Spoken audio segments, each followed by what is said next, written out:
The lie behind digital money: how central banks turned control into currency.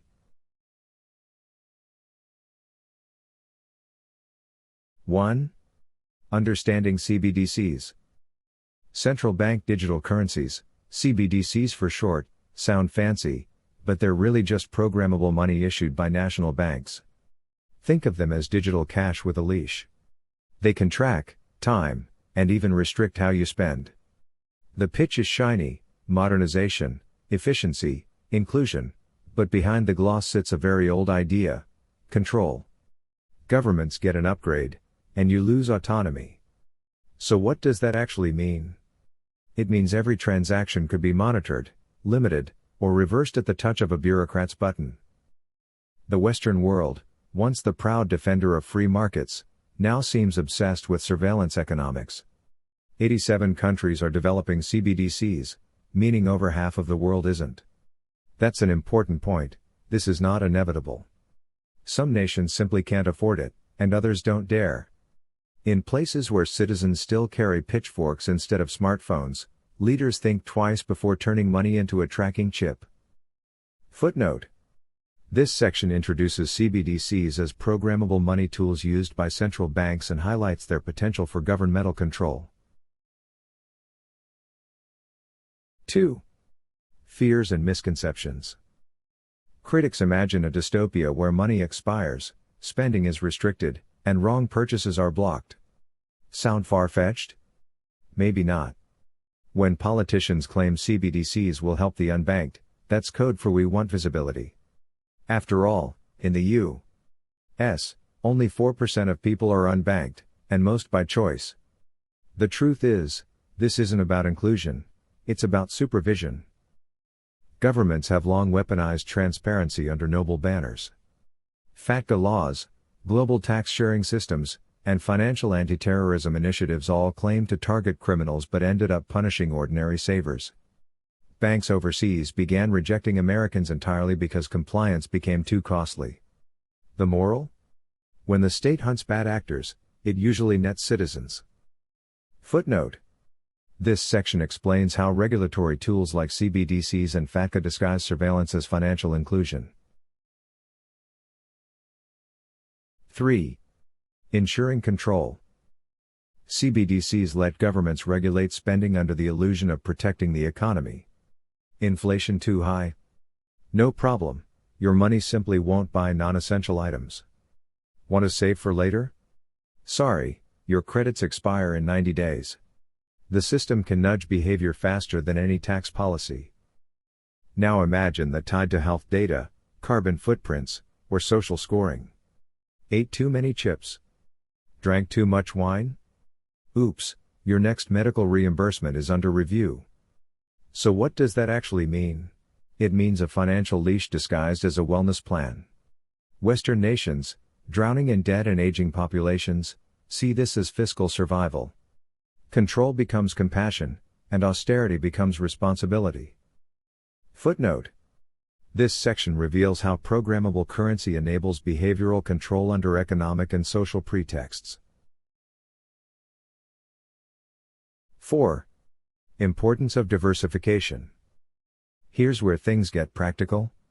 You can't outshout governments, but you can outmaneuver them. Diversification is your shield. Open accounts abroad, hold multiple currencies, and yes, consider alternative assets. Real freedom doesn't come from hiding, it comes from spreading risk. Healthcare abroad costs a fraction of Western prices. Property in friendly nations can secure residency. These aren't conspiracies, they're strategies. The idea isn't to flee your country, but to build lifeboats in others. As one might say, don't keep all your eggs, or your savings, under one jurisdiction. Footnote: this section promotes geographic and financial diversification as lawful methods of preserving personal freedom and assets. 5. The role of culture. Not every culture treats wealth as a sin. Visit Southeast Asia or the Middle East, cash thrives, and success is admired, not punished.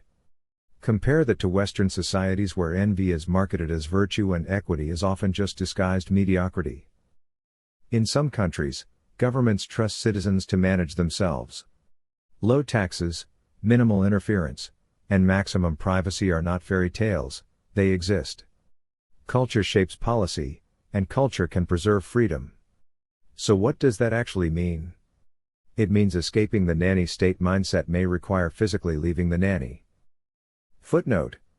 This section contrasts Western control cultures with more independent, cash-friendly societies that value privacy and autonomy. 6. Preventing bank runs. The Bank of England openly admits CBDCs could prevent bank runs. Translation: they can freeze your money. In crisis, they'll simply stop withdrawals for your safety. Remember Cyprus, Poland, Australia, each toyed with the idea of dipping into citizens' funds. The U.S. isn't immune. Recent bank collapses prove that even insured deposits depend on government mood, not law. That's why having assets spread across multiple nations isn't paranoia, it's prudence. Western institutions act surprised when people move money abroad.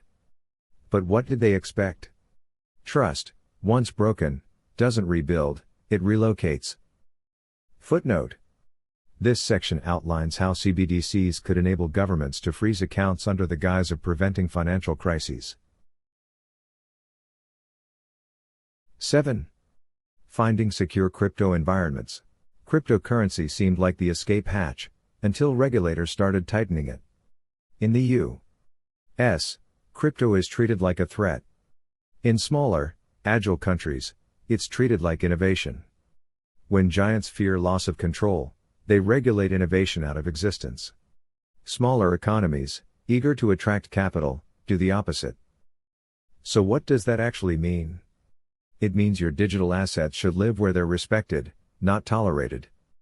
Diversify storage, use hard wallets, and find nations that see blockchain as opportunity, not rebellion. Footnote. This section explains why smaller, pro-crypto nations provide safer environments for digital asset holders than large, restrictive economies. 8. The exit strategy. When truth collides with power, power wins, unless you move first. A second passport, offshore property, or dual residency isn't paranoia. It's preparation. Empires fade, currencies collapse, but freedom endures where individuals plan ahead. If your country taxes you for existing, freezes your money for asking questions, or sells safety in exchange for obedience, it's time to diversify your citizenship as well as your savings. Go where you're treated best, it's not running away. It's choosing the terrain before the battle starts. Footnote.